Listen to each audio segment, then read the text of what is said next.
Salut tout le monde, on va regarder ensemble l'exercice numéro 1. Donc on va commencer par tracer le graphique, les deux graphiques d'efforts tranchants puis de moments fléchissants. Ici, j'ai pas vraiment besoin de faire de calcul a priori pour tracer le graphique, il va être plutôt facile à tracer. Donc c'est parti, je commence avec une force de 60 kN vers le bas, donc mon graphique commence à moins 60. J'ai déjà indiqué ici que j'étais en kN. Il va rester à moins 60 jusqu'à 1 mètre, où est-ce que le graphique va... Moins 60 plus 60, ça va me monter à 0. Ensuite, je vais rester à 0 pendant tout le centre du graphique. J'ai ici encore un plus 60, donc je monte à plus 60. Je reste à plus 60 jusqu'à redescendre à moins 60. Donc là, le graphique de V était plutôt facile à tracer. Je vais identifier tout de suite mon Vmax. La valeur maximale de V, c'est 60 kN. Ça ne dérange pas si c'est positif ou négatif, je le mets toujours en valeur absolue. La plus grande valeur de V, c'est 60 kN. Pour la position, il n'y a pas un point précis qui est un maximum sur ce graphique-là. Il y a plusieurs endroits, des plages de valeurs.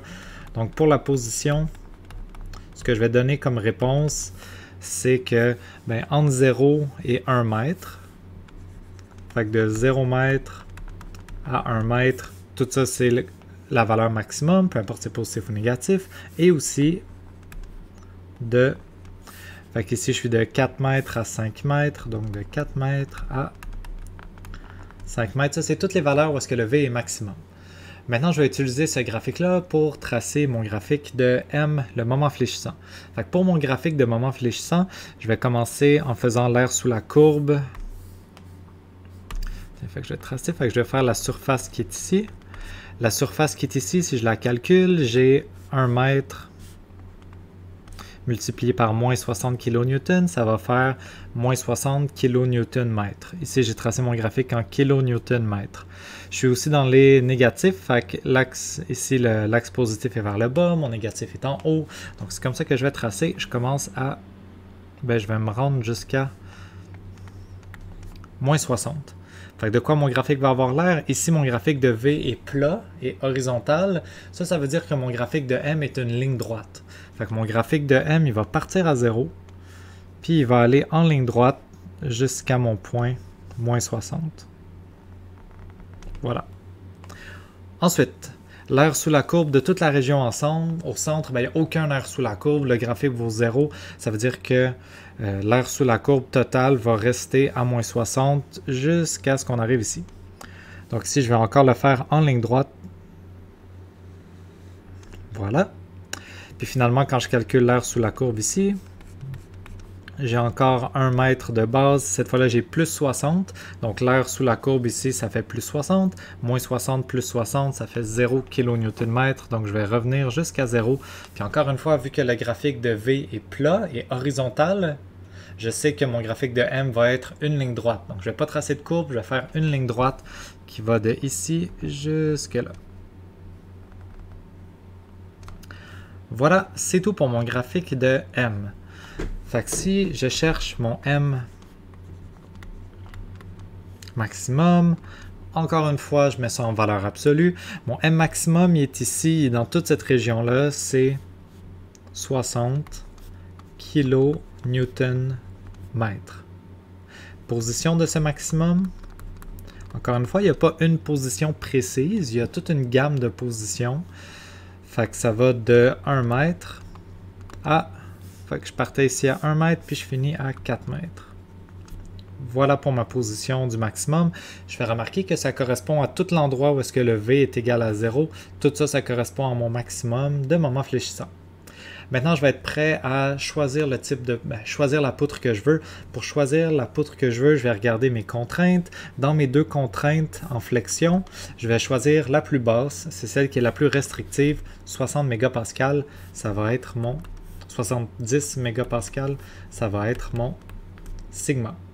Je vais utiliser la formule qui relie sigma avec le moment fléchissant et le S. Ça va me dire que le S que je vais choisir va devoir être plus grand ou égal à M, le M max sur le graphique, divisé par ma contrainte admissible. Donc quand je fais le calcul, M doit être plus grand ou égal à, mon M maximum c'était 60. Là c'est des kN/m, je vais ramener ça en Nm.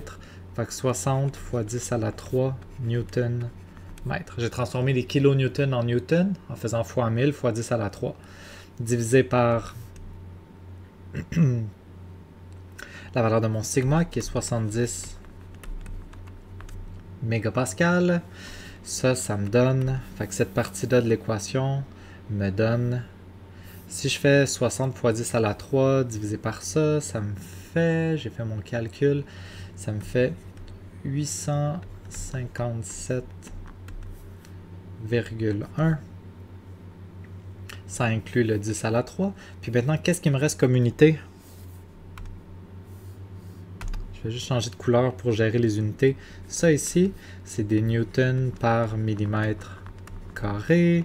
Les newtons se simplifient. Les millimètres carrés remontent en haut. Donc, qu'est-ce que j'ai comme unité? Il me reste des mètres fois des millimètres carrés. Je vais revenir en vert.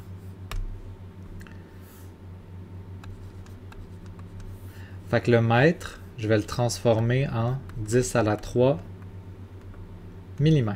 C'est ça que j'aime comme unité. 10 à la 3, des millimètres fois des millimètres carrés, ça fait des millimètres à la 3. Fait que ma réponse, c'est S doit être plus grand ou égal à 857,1 fois 10 à la 3 mm à la 3. Super. Fait que ça, c'est ce qui va me permettre de choisir ma poutre.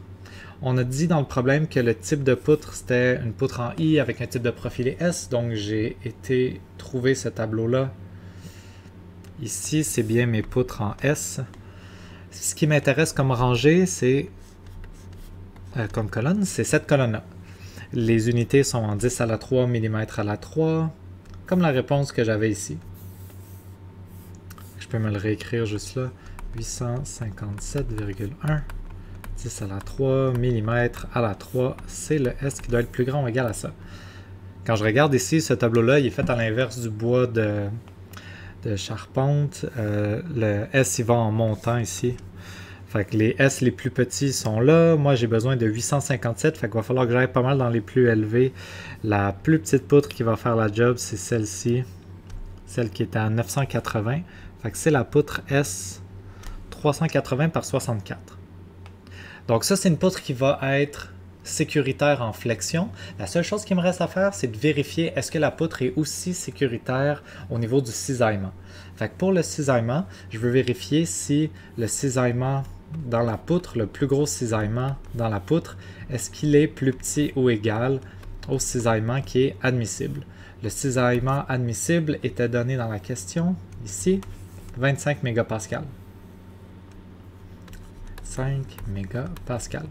Pour la formule du cisaillement, n'oubliez pas qu'il y en a deux. Il y en a une pour les poutres en forme de rectangle, pour le bois. Il y en a une pour les poutres en forme de I. Ici, on est dans une poutre en forme de I. Fait que la formule, c'est le Vmax divisé par D fois TW. Ça, c'est nos deux colonnes qui sont ici. Fait que je regarde pour celle qui m'intéresse. C'est cette poutre-là qui m'intéresse. Je vais me la surligner. Hop.